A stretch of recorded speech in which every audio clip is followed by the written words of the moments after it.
Hey everyone, it's me. Welcome to my channel. Today, we're going to talk about focal length.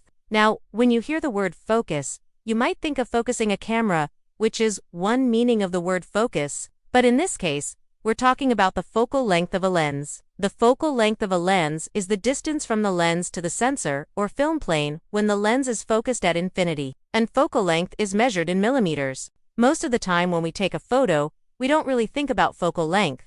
We just point and shoot. But understanding focal length can help us to tell stories with our photos and to evoke an emotional response from the viewer. Different focal lengths can make the viewer feel like they are right there in the middle of the action, or like they are looking at a scene from far away. Here are 3 different lenses and 3 example photos for each to show you what I mean. This first photo was taken with a 24mm lens. This photo was taken with a 50mm lens.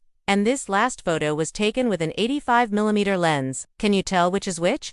Here's another picture taken with a 24mm lens. That's the wide-angle shot, so the 24mm lens gives us a wider field of view. It can help us to show more of the environment around our subject. It makes the viewer feel like they are right there in the scene. This photo was taken with a 50mm lens. It's called the normal lens. It has a narrower field of view than the 24mm lens, but it's still pretty wide. It's a great all-purpose lens. And this photo was taken with an 85mm lens. It's called the telephoto lens. It has an even narrower field of view. It can make your subject appear closer to the camera than they really are. It can help you to isolate your subject from the background. There are also other lenses like the 16mm, 35mm, and 70 to 200mm lenses. There are so many different focal lengths to choose from. It can be kind of overwhelming. But hopefully this gives you a good starting point for thinking about focal length and how it can affect your photos. I have a link below to a whole playlist of photography tips. Make sure to check it out if you want to learn more about photography.